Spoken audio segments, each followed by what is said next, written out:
বাংলাদেশ জাতীয়বাদী দল বিএনপির চেয়ারপারসন মাননীয় তারেক রহমান, তা ওনার উদ্দেশ্যে কিছু বলতে চাই। তো বলার আগে আপনারা ভিডিওটা দেখে আসেন। বিএনপি শিক্ষিত তরুণ তরুণীদের জন্য 6 মাস থেকে সর্বোচ্চ 1 বছর কিংবা কর্মসংস্থান না হওয়া পর্যন্ত বিশেষ আর্থিক ভাতা প্রদান করার সিদ্ধান্ত নিয়েছে।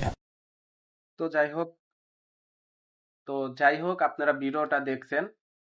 তো ভিডিওটা দেখার পরে আপনারা কে কি বুঝছেন বা কি মন্তব্য করছেন জানি না, তবে আমার দেশের প্রধানমন্ত্রী হিসেবে তাকে আমি একটা কথা বলতে চাই যে এমনিতেই যুব সমাজ ধ্বংস হয়ে যাচ্ছে, তারপরে আপনি যদি শিক্ষার উপরে এরকম ভাতা বলেন তাহলে শিক্ষা জাতির মেরুদণ্ড। আমার মনে হয় শিক্ষাটা নষ্ট হয়ে যাবে।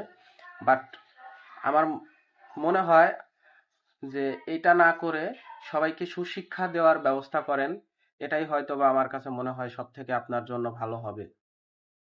তো দ্বিতীয়ত জামায়াতের আমিরের কথাগুলোও আপনারা শোনেন।